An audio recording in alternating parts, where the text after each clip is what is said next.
नमस्कार साथियों, जीने की राह चैनल पे आपका हार्दिक स्वागत है। आज हम विशेष चर्चा करेंगे जो अभी पक्ष चल रहा है श्राद्ध पक्ष, अर्थात अपने पूर्वज और पितरों को याद करना तथा उनके प्रति श्रद्धा भाव व्यक्त करना। 17 सितंबर से 2 अक्टूबर तक ये विशेष रूप से हमारे शास्त्रों के अनुकूल मनाया जा रहा है।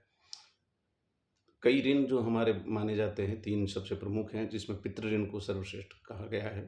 पितृ ऋण देव ऋण के बाद में आता है, जिसके अंदर हम अपने पितरों को याद करते हैं तथा उन्होंने हमें जन्म दिया, जीवन दिया, हमें सारी समृद्धि आज तक जो हमने भोगी है उसके लिए एक प्लेटफॉर्म दिया, उसके लिए अनुकूल घर में जन्म दिया।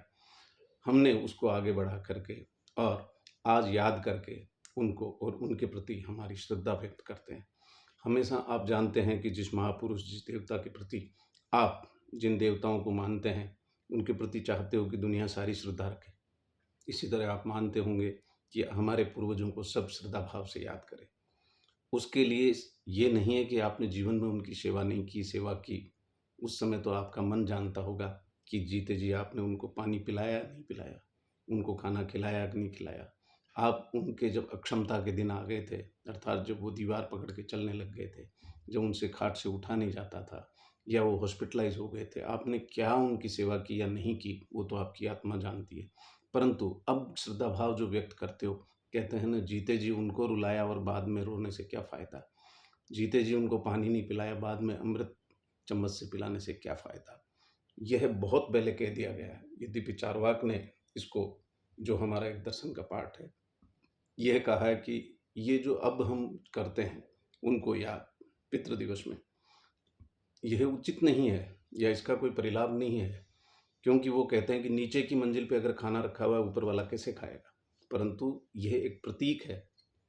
इस समय में पशुओं को, पक्षियों को, जो स्वयं भोजन नहीं बना सकते, उनको भोजन करके, अपने पितरों का स्मरण करके, अपने देवताओं का स्मरण करके जब उनको दिया जाता है तो एक आत्मसंतुष्टि मिलती है।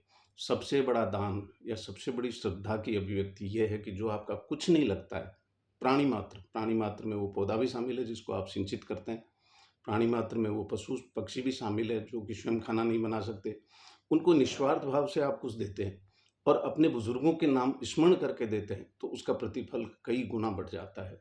सभी चाहते हैं कि उनका नाम अमर हो। कई आज भौतिक संसाधन को अपनाते हैं, जैसे कोई विद्यालय बना दिया, हॉस्पिटल बना दिया, कोई कमरा बना दिया, कोई प्याऊ बना दी, किसी ने रोड और किसी ने मार्ग का नाम उनके नाम पे रख दिया। मगर सच्ची श्रद्धा उनके प्रति यही है कि उनको याद करते हुए जो कोई असहाय है प्राणी मात्र में, उसकी निस्वार्थ भाव से मदद कर देना, यही सच्चा श्राद्ध है।